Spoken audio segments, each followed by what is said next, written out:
wanneer ons saam met iemand eet, wanneer ons saam met iemand aan tafel sit, dan is dit gewoonlik mense wat ons genooi het. Dit is nie net sommer op die ingewing van die oomblik wat ons by 'n tafel beland waar ons 'n hele maaltyd saam met iemand geniet nie.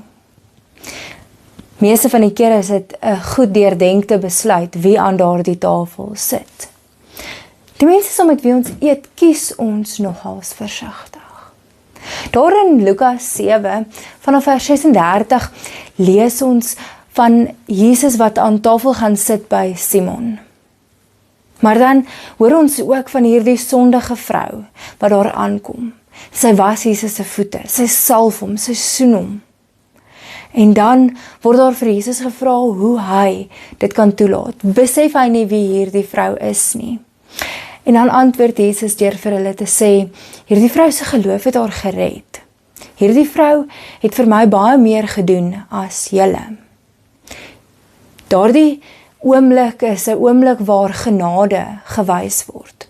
Partykeer dink ons enigiemand is nie welkom by ons tafel nie. Partykeer wil ons nie saam met enigiemand eet nie. Partykeer dink ons iemand wat verkeerd gedoen het of 'n sondaar is nie welkom by ons tafel nie. Dis juis in daardie verhaal waar Jesus wys dat die saam met wie jy eet, wys jy genade voor.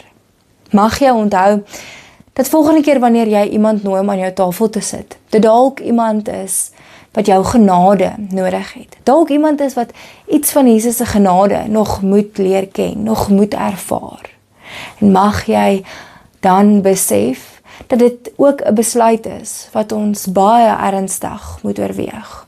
Om iemand te nooi wat ons nie altyd sou genooi het nie, maar net sodat hulle genade en liefde van ons Here, van ons Jesus Christus kan ervaar, soos hy vir ons dit in daardie verhaal deel.